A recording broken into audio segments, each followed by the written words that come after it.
નમસ્કાર વિદ્યાર્થી મિત્રો, શ્રી પંચતીર્થ વિદ્યાલય નવા નરોડા અમદાવાદ.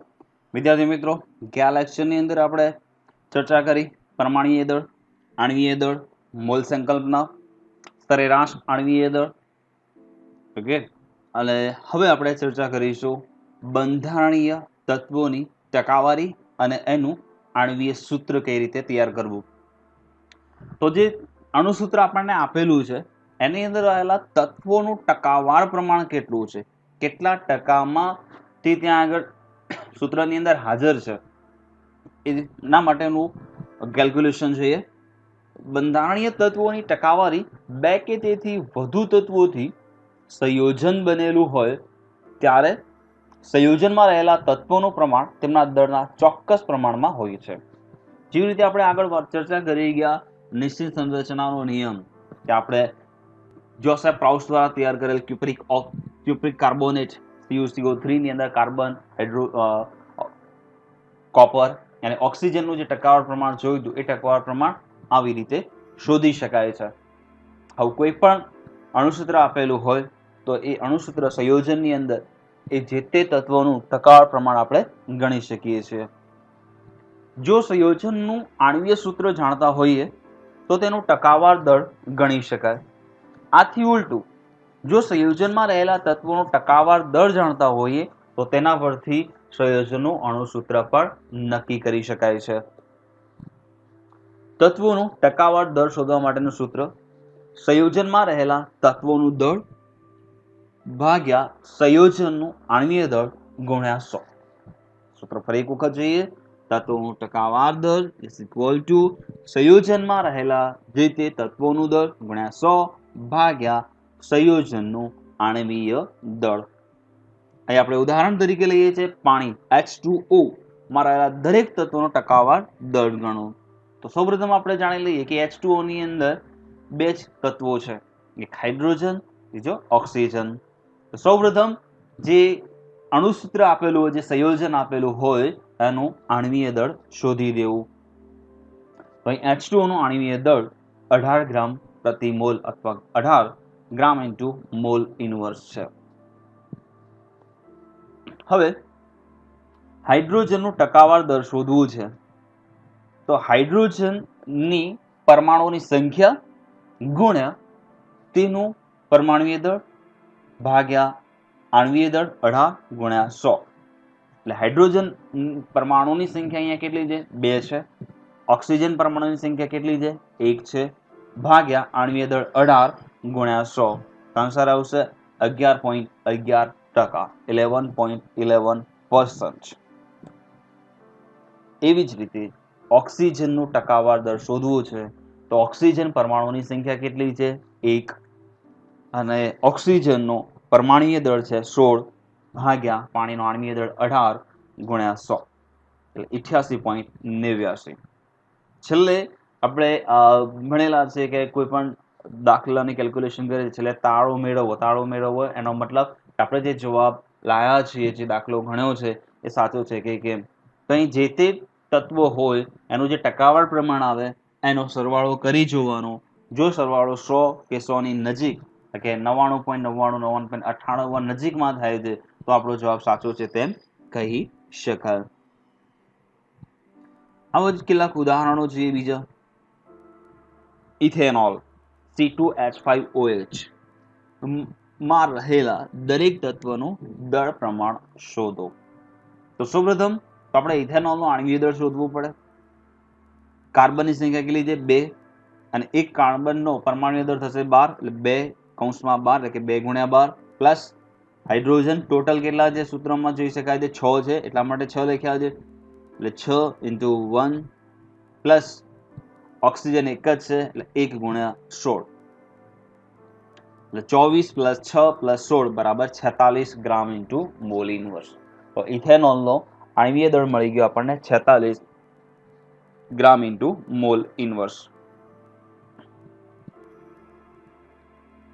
હાઇડ્રોજનનું ટકાવાર દળ, હાઇડ્રોજન પરમાણુ કેટલા છે? 6, એનો પરમાણ્વીય દળ 1 ગુણ્યા 100 ભાગ્યા 46, એટલે 13.04%. આવશે 13.04%. જે કાર્બનનું ટકાવાર દર 2 ગુણ્યા 12 પ્લસ 100 ભાગ્યા 46 52.17%. ઓક્સિજનનું ટકાવાર દર 1 ગુણ્યા 16 ગુણ્યા 100 ભાગ્યા 46 34.78. તો આનો તમે ટોટલ સરવાળો કરશો એટલે 99.99% આવશે, એટલે એપ્રોક્સિમેટ 100% કહી શકાય. તો આવી જ રીતે કોઈ પણ સૂત્ર આપેલું હોય તો એની અંદર રહેલા તત્વોના દળનું ટકાવાર પ્રમાણ આપણે શોધી શકીએ છીએ સૂત્ર પરથી. આવું કેટલુંક તમારા સ્વપ્રયત્ન કરવા માટે મેં કેટલાક ઉદાહરણ મૂકેલા છે. H2SO4 માં રહેલા દરેક તત્વનું ટકાવાર દળ પ્રમાણ ગણો. યુરિયા NH2CONH2 માં રહેલા દરેક તત્વનું ટકાવાર દળ પ્રમાણ ગણો. એસિટિક એસિડ CH3COOH માં રહેલા દરેક તત્વનું ટકાવાર દળ પ્રમાણ શોધો. Na2CO3 સોડિયમ કાર્બોનેટ માં રહેલા દરેક તત્વનું ટકાવાર દળ પ્રમાણ શોધો. FeSO4 ફેરસ સલ્ફેટ માં રહેલા દરેક તત્વનું ટકાવાર દળ પ્રમાણ ગણો. આ તો મેં તમને ખાલી 5 ઉદાહરણ પ્રેક્ટિસ માટે આપ્યા છે. આના સિવાય કોઈ પણ અણુ સૂત્ર આવે તો સેમ મેથડથી આપણે એને અંદર રહેલા તત્વોનું દર ટકા પ્રમાણ ગણી શકીએ છીએ. વાત કરીએ હવે આગળ પ્રમાણ સૂચક સૂત્ર અને આણ્વીય સૂત્ર નક્કી કરવાની રીત વિશે. આપેલ ટકાવાર પ્રમાણથી આણ્વીય સૂત્ર કઈ રીતે નક્કી કરી શકાય, આણ્વીય સૂત્ર નક્કી કઈ રીતે કરવું, તો એના માટે કેટલાક વસ્તુઓ જાણવી સમજવી જરૂરી છે, એના વિશે જાણી દઈએ. તો દરેક સંયોજનોનું આણ્વીય સૂત્ર નક્કી કરવા તેના બંધારણમાં રહેલા ઘટક તત્વોનું ટકાવાર પ્રમાણ જાણવું જરૂરી છે. જે ટકાવાર પ્રમાણ આપેલું છે એ ટકાવાર પ્રમાણનો ઉપયોગ કરીને આપણે આનું આણ્વીય સૂત્ર નક્કી કરી શકીએ છીએ, પ્રમાણ સૂચક સૂત્ર નક્કી કરી શકીએ છીએ. આ માહિતી પરથી સંયોજનનું સરળ સૂત્ર નક્કી થાય છે. આ સરળ સૂત્ર દ્વારા સંયોજનમાં રહેલા દરેક તત્વના પરમાણુનું સાપેક્ષ પ્રમાણ દર્શાવે છે. પરમાણુનું આ સાપેક્ષ પ્રમાણ દર્શાવવા સૂત્રને પ્રમાણ સૂચક સૂત્ર કહે છે. શું એક છે? સરળ સૂત્ર દ્વારા સંયોજનમાં રહેલા દરેક તત્વના પરમાણુનું સાપેક્ષ પ્રમાણ દર્શાવી શકીએ છીએ. અને આ જે સાપેક્ષ પ્રમાણ દર્શાવતું જે સૂત્ર છે એ સૂત્રને આપણે એનું પ્રમાણ સૂચક સૂત્ર કહીએ છીએ. પ્રમાણ સૂચક સૂત્ર નક્કી કરવા નીચે પ્રમાણેના તબક્કાવાર ગણતરી કરવામાં આવે છે, એટલે કે સ્ટેપ બાય સ્ટેપ કેલ્ક્યુલેશન કરવી પડે. સૌપ્રથમ પહેલો તબક્કો રહેશે સંયોજનમાંના તત્વોની સંજ્ઞા દર્શાવવી. અણુસૂત્ર નક્કી કરવું છે તો જે પણ રકમ આપેલી છે તો એની અંદર એ જે તે તત્વની સંજ્ઞા દર્શાવવી ફરજિયાત છે. એટલે પહેલો જ મુદ્દો સંયોજનમાંના તત્વોની સંજ્ઞા દર્શાવવી. બીજો નંબર આ તત્વોની ટકાવારી નક્કી કરવી. ટકાવારી જો આપેલી હશે રકમમાં, ના આપી હોય તો પ્રમાણ પરથી એનું નક્કી કરવું. પણ જો કે દાખલાઓની અંદર રકમમાં આ ટકાવાર પ્રમાણ આપી દેતા હોય છે. નંબર 3 તત્વોની ટકાવારી અને તત્વોના પરમાણ્વીય દળનો ગુણોત્તર નક્કી કરવો. તેથી તત્વમાં રહેલા પરમાણુઓનો ગુણોત્તર મળશે. તત્વોની ટકાવાર પ્રમાણ અને એનો પરમાણ્વીય દળ બંનેનો ગુણોત્તર નક્કી કરો એટલે પરમાણુમાં રહેલ આખું જે અણુસૂત્ર છે, સંયોજન છે, એમાં રહેલ તત્વના પરમાણુઓનો ગુણોત્તર મળે. દરેક તત્વના મળેલા આ ગુણોત્તરમાંથી સૌથી નાના ગુણોત્તર વડે દરેક તત્વના ગુણોત્તરને ભાગવાથી સાદી પૂર્ણાંક સંખ્યાનો ગુણોત્તર મળશે. જે તમને સંજ્ઞાઓ 2 હોય, 3 હોય, 4 હોય, જેટલી પણ સંજ્ઞા હોય એમાંથી આ ગુણોત્તર લેશો. ત્રીજા મુદ્દાનો જે ગુણોત્તર આપણને જે આન્સર મળ્યો છે એમાં સૌથી નાનો જે ગુણોત્તર છે, જે સૌથી નાનો આન્સર છે એને વડે ફરીથી દરેક ગુણોત્તરને ફરીથી ભાગવો, એટલે કે એના ગુણોત્તર લેવો, જેથી કરી આપણને એક સાદી નાની પૂર્ણાંક સંખ્યા મળે. એ પ્રમાણ સૂચક જે સાદી નાની પૂર્ણાંક સંખ્યા મળી છે એના પરથી આપણને પ્રમાણ સૂચક સૂત્ર મળશે અને આનું પ્રમાણ સૂચક સૂત્ર દળ નક્કી કરવું. સંયોજનમાં આણ્વીય દળ અને પ્રમાણ સૂચક સૂત્ર દળનો ઉપયોગ કરી ગુણક સંખ્યા n શોધવી. ગુણક સંખ્યા n બરાબર જે તે સંયોજનનું આણ્વીય દળ આપેલું હોય તો અહીં આણ્વીય દળ ભાગ્યા આનું સૂત્ર દળ એટલે કે પ્રમાણસૂચક સૂત્ર ભાર અથવા સૂત્ર દળ. તો આજે મુદ્દાઓ અહીંયા વાત કરી છે, આ જે 6 મુદ્દાઓ છે, આ 6 મુદ્દાઓ માત્ર આપણે વાંચવાના નથી, આને આપણે સૂત્રની અંદર દાખલાની અંદર એપ્લાય પણ કરવાના છે. તો આપણે આ મુદ્દાઓ જ્યારે દાખલાની અંદર એપ્લાય કરીશું ત્યારે આ મુદ્દાઓને આપણે બહુ જ સારી રીતે સમજ આવી જશે. અને છેલ્લો મુદ્દો છે પ્રમાણસૂચક સૂત્રને n વડે ગુણવાથી આપણને આણ્વીય સૂત્ર મળે છે. તો 6 મુદ્દાઓ ખાસ ધ્યાનમાં રાખીશું. ફરી એક વખત વાંચી લઈએ. સંયોજનમાંના તત્વોની સંજ્ઞા દર્શાવવી, આ તત્વોની ટકાવાર પ્રમાણ નક્કી કરવું, તત્વોની ટકાવારી અને તત્વોના પરમાણ્વીય દળનો ગુણોત્તર નક્કી કરવો, તેથી તત્વમાં રહેલા પરમાણુનો ગુણોત્તર મળશે. દરેક તત્વના મળેલા આ ગુણોત્તરમાંથી સૌથી નાના ગુણોત્તર વડે દરેક તત્વના ગુણોત્તરને ભાગવાથી સાદી પૂર્ણાંક સંખ્યાનો ગુણોત્તર મળે અને એને સંજ્ઞા સાથે દર્શાવો એટલે એનું પ્રમાણસૂચક સૂત્ર મળે. એ પ્રમાણસૂચક સૂત્રનો સૂત્રદળ નક્કી કરવો, સંયોજનમાં આણ્વીય દળ અને પ્રમાણસૂચક સૂત્રદળનો ગુણોત્તર નક્કી કરી ગુણક સંખ્યા n મેળવવી અને એ ગુણક સંખ્યા n ને પ્રમાણસૂચક સૂત્ર સાથે ગુણવાથી આપણને એનું આણ્વીય સૂત્ર મળી રહે.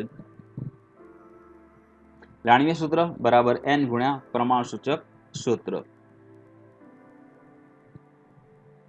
જો એવો એક દાખલો છે, એક કાર્બનિક પદાર્થમાં કાર્બન, હાઇડ્રોજન અને ઓક્સિજનનું ટકાવાર પ્રમાણ અનુક્રમે 54.55%, 9.06%, 36.39% છે. તત્વોના ટકાવાર પ્રમાણ પરથી પ્રમાણસૂચક સૂત્ર અને આણ્વીય સૂત્ર શોધો. કાર્બનિક પદાર્થનું આણ્વીય દળ 88 ગ્રામ ઇન્ટુ મોલ ઇન્વર્સ આપેલું છે. તો અહીં અનુક્રમ નહીં ચૂકવો, કારણ કે અનુક્રમ એ ખૂબ જ અગત્યની વસ્તુ છે કે અનુક્રમનો અર્થ શું છે કે ભાઈ કાર્બન, તો કાર્બનનું ટકાવાર પ્રમાણ 54.55 છે. પછી બીજો નંબર હાઇડ્રોજન, તો જે કિંમતમાં બીજા નંબરે લખેલી છે હાઇડ્રોજનનું ટકાવાર પ્રમાણ દર્શાવે છે 9.06%, તથા ઓક્સિજનનું પ્રમાણ છે 36.39%. હવે ઉકેલ મેળવીએ. તો ઉકેલની અંદર મેં આખું કોષ્ટક તૈયાર કરી દીધું છે. તમે સ્ટેપ બાય સ્ટેપ મુદ્દા વાઇઝ અલગ અલગ કેલ્ક્યુલેશન કરો તો બી વાંધો નહીં, પરંતુ એના કરતાં આ રીત બહુ જ સરળ છે કે એક જ કોષ્ટકની અંદર આપણે જે મુદ્દાઓ હતા એ 5 મુદ્દાઓનો સમાવેશ આની અંદર ઇઝીલી થઈ જાય છે. હું મુદ્દાઓ બોલતો જઈશ, સાથે સાથે જોડે બતાવતો જઈશ. તો અહીંયા તમે જોઈ શકો છો કે આ તત્વોની સંજ્ઞા દર્શાવી છે, જ્યાં લેઝર પોઈન્ટ દેખાય છે. જો તત્વની સંજ્ઞા આપણો પહેલો જ મુદ્દો હતો, સંયોજનમાં રહેલા તત્વોની સંજ્ઞા દર્શાવો. તો અહીંયા તત્વોમાં રકમમાં જોઈએ તો કાર્બન, હાઇડ્રોજન અને ઓક્સિજન. તો સી કાર્બન, એચ હાઇડ્રોજન, ઓ ઓક્સિજન. બીજો મુદ્દો, તેનું પરમાણ્વીય દળ નક્કી કરો. કાર્બન 12, હાઇડ્રોજન 1 અને ઓક્સિજન છે 16. ટકાવાર પ્રમાણ નક્કી કરવાનું હોય તો નક્કી કરીને લખવું, પરંતુ અહીં આપણને રકમ આપી દીધું છે. તો કાર્બનનું ટકાવાર પ્રમાણ છે 54.55%, હાઇડ્રોજન છે 9.06, ઓક્સિજન છે 36.39. હવે એના પછીનો મુદ્દો હતો તત્વની ટકાવાર પ્રમાણને તેના પરમાણ્વીય દળ વડે ગુણવાથી એક તત્વમાં રહેલા પરમાણુઓનો ગુણોત્તર મળશે. તો એ તમે જોઈ શકો છો કાર્બનનું ટકાવાર પ્રમાણ છે 54.55 અને તેનું પરમાણ્વીય દળ 12, એના વડે ભાગી દો તો આપણને મળશે 4.55. એ જ રીતે હાઇડ્રોજન માટે એનું ટકાવાર પ્રમાણ 9.06, પરમાણ્વીય દળ 1 એટલે મળશે 9.06. ઓક્સિજનની વાત કરું, ઓક્સિજનનું ટકાવાર પ્રમાણ છે 36.39, પરંતુ તેનું પરમાણ્વીય દળ 16, ભાગાકાર મળે 2.27. ત્યાર પછીનો મુદ્દો હતો કે સૌથી નાનો મળેલા ગુણોત્તરમાંથી સૌથી નાનો ગુણોત્તર પસંદ કરી એના વડે દરેક ગુણોત્તરને ફરીથી ભાગો. અહીંયા 3 ગુણોત્તરમાં સૌથી નાનો ગુણોત્તર છે 2.27. આ ગુણોત્તર વડે આ બધા જ ગુણોત્તરને ફરીથી ભાગવાનો. એટલે આ જે 4.55 ભાગ્યા 2.27 એટલે 2, 9.06 ભાગ્યા 2.27 એટલે 3.99 અને 2.27 ભાગ્યા 2.27 એટલે 1. તો અહીંયા તમને જુઓ નાની સાદી પૂર્ણાંક સંખ્યા આપણને મળી જાય છે એક્ઝેક્ટ કિંમત. કાર્બન 2, હાઇડ્રોજન 3.99 એટલે કે 4, અને ઓક્સિજન એટલે કે 1. તો અહીં આપણને સાદી નાની પૂર્ણાંક સંખ્યા છેલ્લે મળી ગઈ. કાર્બન પરમાણુની સંખ્યા કેટલી હશે? 2. હાઇડ્રોજન પરમાણુની સંખ્યા કેટલી હશે? 4. ઓક્સિજન પરમાણુની સંખ્યા કેટલી હશે? 1. પણ આ જે દર્શાવે છે શું હશે? એનું પ્રમાણસૂચક સૂત્ર હશે. તો આનું પ્રમાણસૂચક સૂત્ર શું થાય? C2. કાર્બન કેટલા? 2. પછી H કેટલા? 4. ઓક્સિજન કેટલો? 1. તો C2H4O. આ જે મળ્યું એ શું મળ્યું આપણે? એનું પ્રમાણસૂચક સૂત્ર. મળેલા પ્રમાણસૂચક સૂત્ર પરથી પ્રમાણસૂચક સૂત્ર દળ મેળવવાનો છે. તો અહીંયા કાર્બન કેટલા? 2 અને એક કાર્બનનો પરમાણુ દળ 12 એટલે 12 ગુણ્યા 2 24 પ્લસ હાઇડ્રોજન 4 પ્લસ ઓક્સિજન એક જ છે એટલે 16 એટલે ટોટલ દળ છે 44 ગ્રામ પ્રતિ સૂત્ર ભાર. તો અહીં આપણને મળી ગયો C2H4O નો સૂત્ર ભાર મળે છે. હવે ગુણક સંખ્યા n મેળવવાની છે. આપણે મુદ્દાઓની અંદર જોઈ હતી કે ગુણક સંખ્યા n, તો ગુણક સંખ્યા n બરાબર આણ્વીય દળ ભાગ્યા સૂત્ર દળ.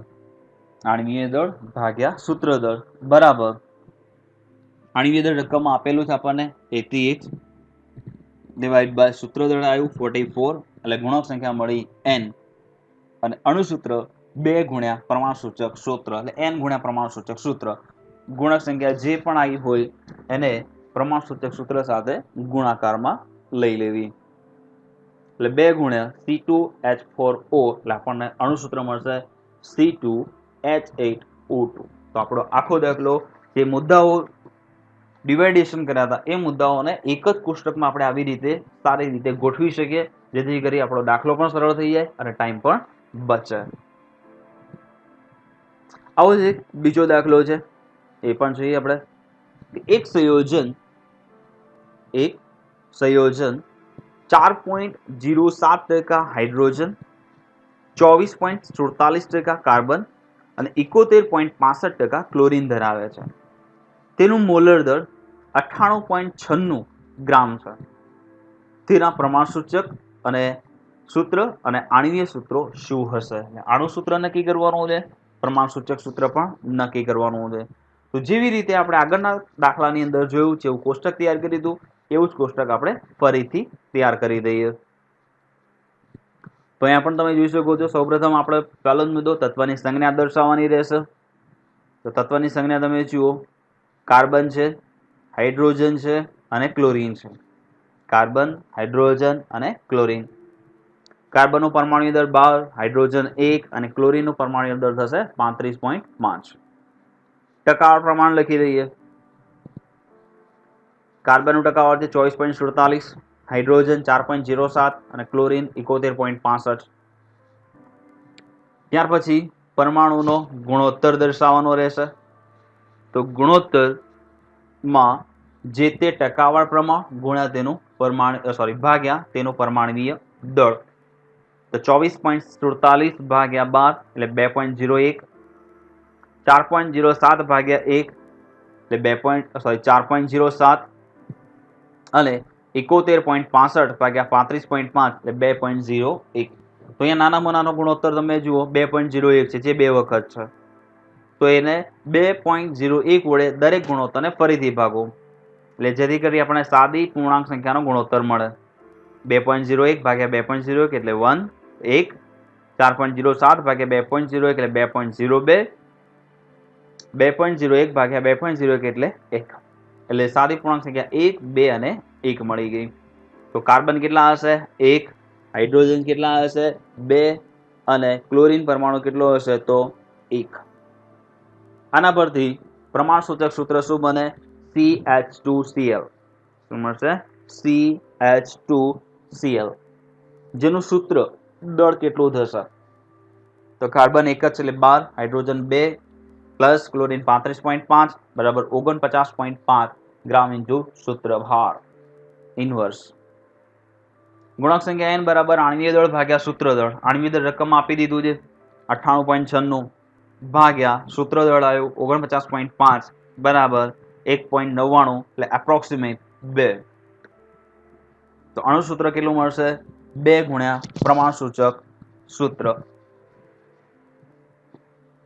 2 ગુણ્યા પ્રમાણસૂચક સૂત્ર છે CH2Cl એટલે 2 વડે મલ્ટીપલ કરી દો તો આપણને મળી જાય C2H4Cl2 આ મળી ગયું આપણે એનું અણુસૂત્ર C2H4Cl2.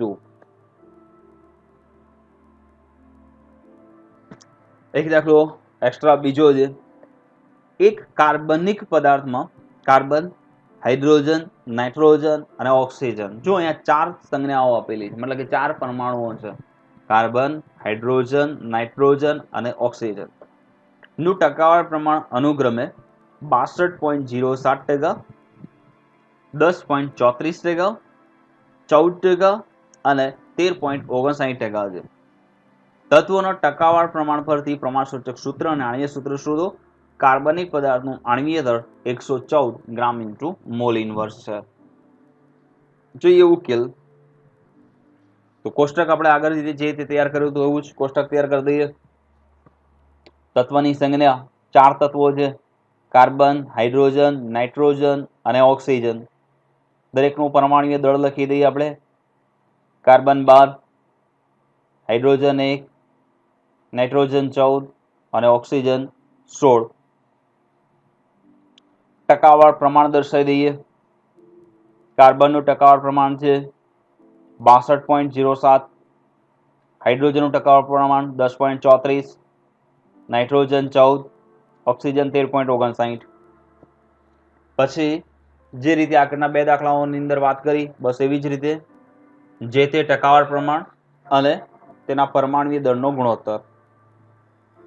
એટલે 62.07 ભાગ્યા 12, 62.07/12 એટલે અહીં આપણને ગુણોત્તર મળશે 5.17. કેટલો મળશે? 5.17.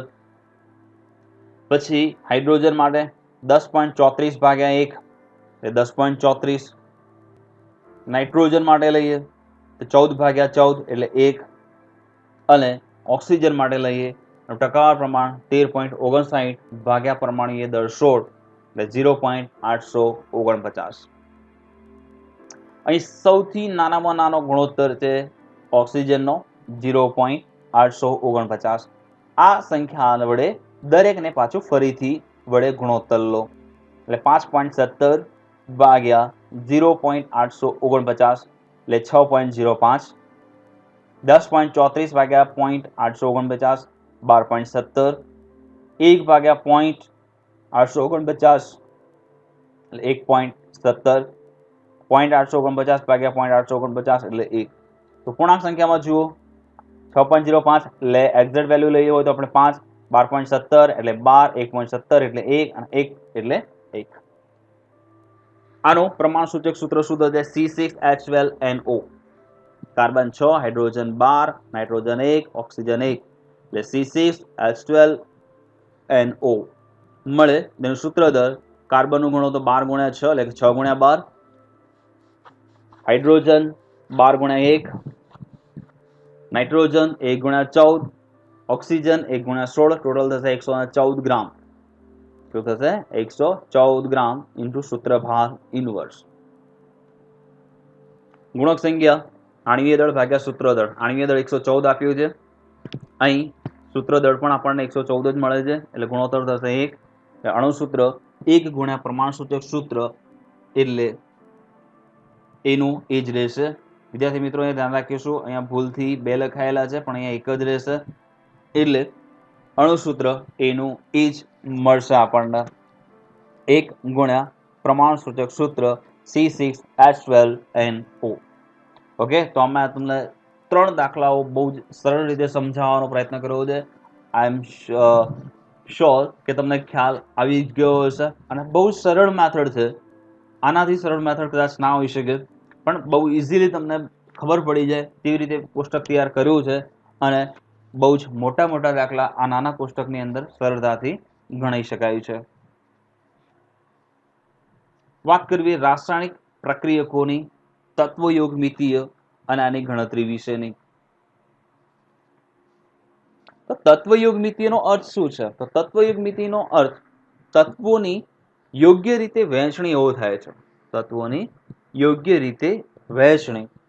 બીજા શબ્દોમાં કહીએ તો રાસાયણિક પ્રક્રિયાઓમાં ભાગ લેતા પ્રક્રિયકો અને નિપજોનો જથ્થો નક્કી કરી તેની યોગ્ય વહેંચણી કરવી એટલે તત્વયોગ મિતિ. બીજા શબ્દોમાં આપણે વાત કરીએ તો રાસાયણિક પ્રક્રિયકોનો ભાગ લેતા પ્રક્રિયકો અને નિપજો જથ્થો નક્કી કરતી યોગ્ય વહેંચણી એટલે તત્વયોગ મિતિ છે.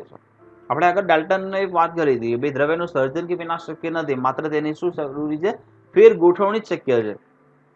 તો આથી જ્યારે પ્રક્રિયકમાંથી નિપજ બને છે તો એ વખતે પરમાણુ જે છે એઝ ઇટ ઇઝ રહેવા જોઈએ. મતલબ કે પ્રક્રિયક બાજુ જેટલા પરમાણુઓની સંખ્યા છે એ જ પરમાણુની સંખ્યા કેમ મળશે આપણને? નિપજ બાજુ. પ્રત્યેક રાસાયણિક પ્રક્રિયામાં પ્રક્રિયક અને નિપજના અણુઓની સંખ્યાના સંદર્ભમાં તેનું મોલ પ્રમાણ તત્વયોગ મિતિય દ્વારા મેળવવામાં આવે છે. તત્વયોગ મિતિય દ્વારા રાસાયણિક પ્રક્રિયાની સંતુલન સ્થિતિ અને સંતુલિત સમીકરણ પરથી પ્રક્રિયાની ભારાત્મક માહિતી પણ મળે છે. દાખલા તરીકે મિથેનના દહન પ્રક્રિયાનું સમીકરણ સંતુલન સમીકરણ નીચે મુજબ છે અને તત્વયોગ મિતિ દ્વારા કોઈ માહિતી પ્રાપ્ત થાય તો એ જાણીએ. તો અહીંયા તમે જુઓ CH4 + O2 મિથેન વાયુને ઓક્સિજનની હાજરીમાં દહન કરવામાં આવે છે ત્યારે કાર્બન ડાયોક્સાઇડ અને પાણી છૂટવું પડે છે. તો એ તત્વયોગ મિતિ જળવાય છે કઈ રીતે? તો તમે જુઓ પ્રક્રિયક બાજુ કાર્બનની સંખ્યા કેટલી છે? 1. તો નિપજ બાજુ પણ 1 છે. પ્રક્રિયક બાજુ હાઇડ્રોજનની સંખ્યા કેટલી છે? 4 છે. તો નિપજ બાજુ પણ 4 છે. 2H2 લખ્યું છે એટલે 4 હાઇડ્રોજન. ઓક્સિજનની સંખ્યા કેટલી છે? 4 છે. તો આ બાજુ CO2 ની અંદર 2 ઓક્સિજન અને પાણીની અંદર 2 ઓક્સિજન એટલે ટોટલ 4 ઓક્સિજન થઈ ગયા. તો આ જે આપણે જે સંતુલન કર્યું, મોલ સંખ્યાનું સંતુલન, પરમાણુઓનું સંતુલન, એ તત્વયોગ મિતિય દ્વારા શક્ય બને છે. એક કોષ્ટક દ્વારા સમજવાનો આપણે પ્રયત્ન કરીએ કે CH4, O2, CO2 અને H2O મોલ સંખ્યાની વાત કરીએ તો કહે છે કે મોલ સંખ્યાના સંદર્ભમાં તમારે રજૂઆત આપવી હોય તો પ્રક્રિયકમાં મિથેનના મોલ કેટલા છે? 1 મોલ. ઓક્સિજન કેટલા મોલ કામ કરે છે? તો 2O2 એટલે 2 મોલ. નિપજ કેટલા મોલ મળે છે? તો CO2 એક જ એટલે 1 મોલ અને પાણી 2 મોલ છૂટવું પડે છે. અણુઓના સંદર્ભમાં રજૂઆત આપવી છે તો અણુ કેટલું? તો 1 અણુ છે CH4 નો. ઓક્સિજનના કેટલા અણુ છે? 2. પરમાણુ કહો તો 4 પણ અણુ કહો તો 2 જ અણુ છે. CO2 નો 1 અણુ અને પાણીના 2 અણુ છે. કદની વાત કરીએ તો STP standard temperature and pressure એ જે તે ચોક્કસ વાયુનું કદ 22.4 લીટર ધરાવે છે. તો અહીંયા એક જ મોલ છે એટલે 22.4 લીટર. ઓક્સિજન 2 મોલ છે એટલે 2 ગુણ્યા 22.4 એટલે 44.8 લીટર. CO2 એક જ મોલ છે એટલે 22.4 લીટર.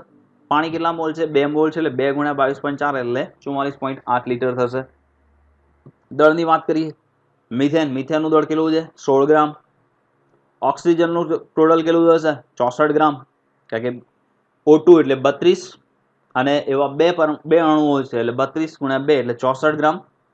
CO2 44 ગ્રામ. H2O એક H2O નું વજન 18 ગ્રામ. એવા 2 અણુ છે એટલે 18 ગુણ્યા 2 એટલે 36 ગ્રામ. અણુની સંખ્યા મેળવવી છે. હવે અણુઓની સંખ્યા કેટલી છે? તો આપણે આગળ વાત કરી કે 1 મોલની અંદર મોલ સંકલ્પનાની અંદર ભણી ગયા કે 1 મોલ ઘટકની અંદર પરમાણુ અણુ કે આયનોની સંખ્યા હંમેશા કેટલી હોય? એવોગાડ્રો નંબર જેટલી. અને એવોગાડ્રો નંબર શું છે? 6.022 ગુણ્યા 1023 ઘાત. તો અહીંયા મિથેન એક જ મોલ છે એટલે 6.022 ગુણ્યા 1023 ઘાત થશે. ઓક્સિજન 2 મોલ એટલે 2 ગુણ્યા 6.022 ગુણ્યા 1023 એટલે 12.044 થશે. CO2 1 મોલ એટલે એઝ ઇટ ઇઝ 6.022 ગુણ્યા 1023 ઘાત. H2O ના 2 મોલ છે એટલે 2 ગુણ્યા 6.022 ગુણ્યા 1023 એટલે 12.022 ગુણ્યા 1023 ઘાત. તો વિદ્યાર્થી મિત્રો આવું કોઈ પણ સમીકરણ આવે તો એના પરથી એની મોલ સંખ્યા કેલ્ક્યુલેશન કરતા ખબર પડવી જોઈએ. એનો મોલ સંખ્યા ગણતરી પહેલા પ્રક્રિયક અને નિપજ બાજુ પરમાણુઓની સંખ્યા સમાન છે કે કેમ એ ચકાસવું ખૂબ જ અગત્યનું છે. તો જો ના હોય તો આપણે આવી તત્વયોગ મિતિય પ્રમાણ મોલ સંખ્યા સમાન કરવી પડે. સમાન કર્યા બાદ જ આ બધાની કેલ્ક્યુલેશન શક્ય બને, નહીં તો આ બધી કેલ્ક્યુલેશન ખોટી પડી શકે છે. તો આવી જ કેટલીક સમીકરણોનું સંતુલન આપણે કરીએ કે દ્રવ્ય સંચય અને સંયોજિત દળના નિયમ પ્રમાણે સંતુલિત રાસાયણિક સમીકરણની બંને બાજુએ પ્રત્યેક તત્વના પરમાણુની સંખ્યા સમાન હોય છે. પ્રત્યેક તત્વના પરમાણુની સંખ્યા સમાન હોય છે. જો પ્રક્રિયા સમીકરણની બંને બાજુએ તત્વોના પરમાણુની સંખ્યા સમાન ન હોય તો પ્રક્રિયક અને નિપજના સૂત્રો આગળ વારાફરતી અલગ અલગ ગુણક મૂકી અજમાયશી રીત એટલે કે પ્રયત્ન અને ભૂલ રીતનો ઉપયોગ કરવામાં આવે જેથી બંને બાજુ પરમાણુની સંખ્યા સમાન થાય, જેને પ્રક્રિયાનું સમતોલન કહેવાય છે. પ્રક્રિયાનું સમતોલન કર્યું તેમ કહેવાય. બંને બાજુ પરમાણુઓની સંખ્યા સમાન કરવાની આ ક્રિયાને સમીકરણનું સમતોલન કહેવાય છે. For example, P4 phosphorus plus O2 gives P4O10. હવે આ સમીકરણ અસંતુલિત છે. અસંતુલિત કઈ રીતે? તો કે છે કે પ્રક્રિયક બાજુ તમે જુઓ તો ફોસ્ફરસ 4 છે, તો નિપજમાં પણ ફોસ્ફરસ 4 છે, પરંતુ પ્રક્રિયકમાં ઓક્સિજનના ખાલી 2 જ પરમાણુ છે, જે નિપજમાં 10 પરમાણુઓ થાય છે. તો આ પ્રક્રિયા અહીંયા સંતુલિત નથી તેમ કહેવાય. અહીં ડાલ્ટનનો સિદ્ધાંત ખોટો પડે છે. કયો? આપણે વાત કરી હતી કે ડાલ્ટને કીધું કે ભાઈ દ્રવ્યનું સર્જન, પરમાણુનું સર્જન કે વિનાશ શક્ય નથી, માત્ર તેની ફેર ગોઠવણી શક્ય છે. જો તમે સમીકરણ આવી જ રીતે રાખો તો આનો અર્થ એવો થાય કે આપણે ઓક્સિજનનું સર્જન કર્યું, જે શક્ય નથી. તેનું સંતુલન કરવા માટે શું કરીશું? તો તેમને સંતુલિત કરવા માટે આપણે સમીકરણની જમણી બાજુએ દેખાતા ઓક્સિજન પરમાણુઓને સંતુલિત કરવા પડશે. માટે સમીકરણની ડાબી બાજુએ ઓક્સિજનની આગળ પૂર્વક 5 ગુણક તરીકે મૂકવો પડશે. જેમ કે P4 plus 5O2 gives P4O10. આ સમીકરણ સંતુલિત થયું. હવે જુઓ, ફોસ્ફરસ 4 તો 4, ઓક્સિજન 5 દુ 10, તો અહીંયા પણ 10 છે. ધ્યાન રાખજો વિદ્યાર્થી મિત્રો, આપણે સંતુલિત કરવા માટે ગુણક સંખ્યા મૂકવાની છે. સંતુલિત કરવા માટે પરમાણુને એની રીતે કાઢી નહીં શકીએ કે ભાઈ P4O2 આવું સંયોજન ના બને. આવું સંયોજન ક્યારે, આવું કરવાનો પણ ક્યારે પ્રયત્ન કરીશું નહીં. પ્રક્રિયા સંતુલિત નહીં હોય તો આવી ગુણક સંખ્યા મૂકીને આને સંતુલિત કરવાનો પ્રયત્ન કરવો, પરંતુ ક્યારે પરમાણુને ઓછા નહીં કરવા. તો આ અગત્યનું પદ્ધતિ છે, ખૂબ જ અગત્યની છે, કારણ કે જો પ્રક્રિયા સમીકરણ જ સંતુલન નહીં હોય તો કોઈ પણ પ્રકારનો દાખલો ગણવો ત્યાં મુશ્કેલ બનશે. તો જ્યાં સુધી સમીકરણ સંતુલિત ન થાય તો સૌપ્રથમ ફર્સ્ટ સમીકરણ સંતુલિત છે કે નહીં ચેક કરવું. જો ના હોય તો સંતુલિત કરી પછી દાખલાની કેલ્ક્યુલેશન આગળ કરવી. હવે કેટલાક સૂત્રો અને સમીકરણો છે તમારી સામે રજૂઆત કરું છું કે પહેલું સમીકરણ છે PbS plus O2 gives PbO2 plus SO2. તો એ જોઈ શકાય છે કે આ સમીકરણ સંતુલનમાં નથી. કઈ રીતે ખબર પડે? તો તમે જોઈ શકો છો કે Pb એટલે લેડ, તો ચલો લેડ બંને તરફ સરખા છે. સલ્ફર પણ સરખા છે, પણ ઓક્સિજન સમાન નથી.